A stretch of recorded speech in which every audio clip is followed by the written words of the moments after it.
An Afghan national has been identified as the individual suspected of carrying out the shooting near the White House on Wednesday, an alarming incident that U.S. President Donald Trump has characterized as an act of terror, during which 2 members of the West Virginia National Guard were left in critical condition following the attack.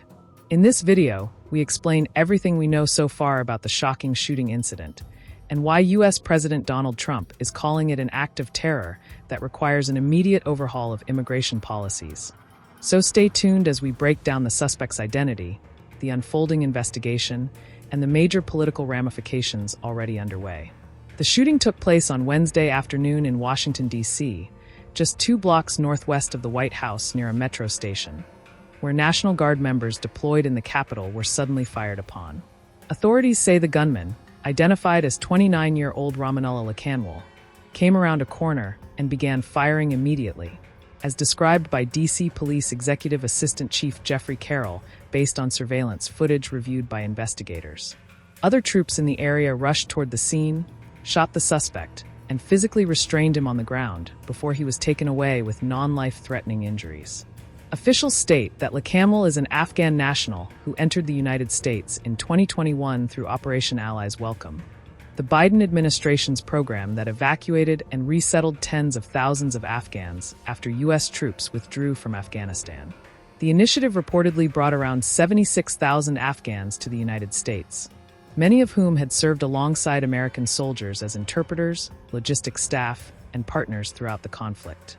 According to law enforcement sources, Lakanwal had been living in Washington state with his wife and 5 sons, and a relative told NBC that he previously served for a decade in the Afghan army, including at a Kandahar base with U.S. Special Forces.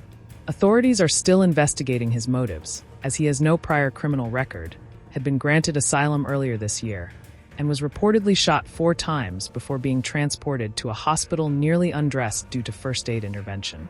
Reacting to the shooting, President Trump said he was not at the White House at the time, but denounced the act instantly as an act of hatred, an act of evil, and an act of terror.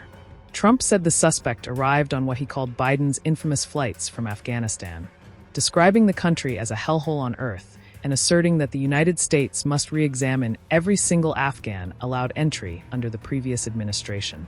Moments after Trump's message, U.S. Citizenship and Immigration Services announced a sweeping order stating that immigration processing for all Afghan nationals would be halted indefinitely pending a review of security and vetting protocols.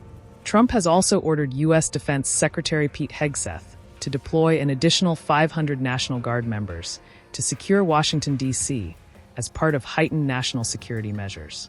FBI Director Kash Patel called the shooting a horrendous act of violence, pledging that the perpetrator will be brought to justice and confirming that investigators are treating the case as an assault on federal law enforcement personnel.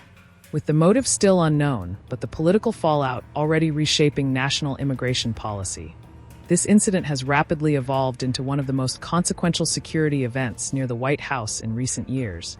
And for continuing coverage and verified updates on this developing story, do not forget to subscribe to the Indian Express on YouTube.